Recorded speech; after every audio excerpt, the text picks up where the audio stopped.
आज हम बात करेंगे एंटी डंपिंग ड्यूटी और ट्रेड प्रोटेक्शन पॉलिसी। ये टॉपिक खासकर इंटरनेशनल ट्रेड और इंडस्ट्री प्रोटेक्शन से जुड़ा हुआ है। सबसे पहले वाई इन न्यूज समझिए। हाल ही में डीजीटीआर यानी directorate general of trade remedies, जो कि ministry of commerce and industry के तहत काम करता है, उसने कुछ प्रोडक्ट्स पर एंटी डंपिंग इन्वेस्टिगेशन शुरू किया है, जैसे एथिल क्लोरोफॉर्मेट का इंपोर्ट चीन से और हेक्सामीन का इंपोर्ट चीन, रूस और यूएई से। इसका मुख्य उद्देश्य है डोमेस्टिक केमिकल इंडस्ट्री को अनफेयरली चीप इंपोर्ट से बचाना। अब समझते हैं एंटी डंपिंग ड्यूटी का मतलब। एंटी डंपिंग ड्यूटी यानी ऐसा टैरिफ जो सरकार उन इंपोर्टेड गुड्स पर लगाती है जो किसी देश से फेयर मार्केट वैल्यू से कम कीमत पर बेचे जा रहे हों। इसे ही डंपिंग कहा जाता है।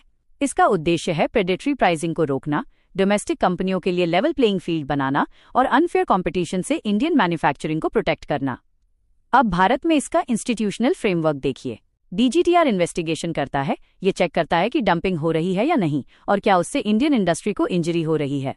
इसके बाद डीजीटीआर ड्यूटी रेट की रिकमेंडेशन देता है, लेकिन ध्यान रखिए final duty ministry of finance लगाती है। अब आते हैं डब्ल्यूटीओ रूल्स पर। एंटी डंपिंग से जुड़े नियम डब्ल्यूटीओ एंटी डंपिंग एग्रीमेंट में दिए गए हैं। एक बहुत इंपॉर्टेंट रूल है डी मिनिमिस डंपिंग मार्जिन, जो कि एक्सपोर्ट प्राइस का 2% होता है। अगर डंपिंग मार्जिन 2% से कम है तो ड्यूटी नहीं लगाई जाती। अब एक बार एंटी डंपिंग और काउंटरवेलिंग ड्यूटी का डिफरेंस याद रखें। Anti dumping duty unfair low pricing पर लगती है, जबकि काउंटरवेलिंग ड्यूटी तब लगती है जब किसी फॉरेन कंट्री की सरकार अपने एक्सपोर्टर्स को सब्सिडी देती है। ड्यूटी कैसे कैलकुलेट होती है?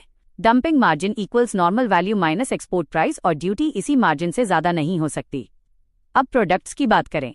एथिल क्लोरोफॉर्मेट एक हाईली रिएक्टिव केमिकल है जो फार्मा और एग्रोकेमिकल इंडस्ट्री में यूज होता है, लेकिन ये टॉक्सिक और फ्लेमेबल भी होता है। वहीं हेक्सामीन एक व्हाइट क्रिस्टलाइन कंपाउंड है जो रेजिन्स, प्लास्टिक्स, रबर और फ्यूल में काम आता है। अंत में एंटी डंपिंग मेजर्स के पॉजिटिव इम्पैक्ट हैं minus make in India support, job protection और फेयर कंपटीशन। लेकिन रिस्क भी है माइनस डाउनस्ट्रीम इंडस्ट्री के लिए इनपुट कॉस्ट बढ़ सकती है और ट्रेड रिटालिएशन भी हो सकता है। याद रखिए एंटी डंपिंग एक ट्रेड रेमेडी है, ट्रेड बैन नहीं। लक्ष्य है फेयर ट्रेड, न कि फ्री डंपिंग।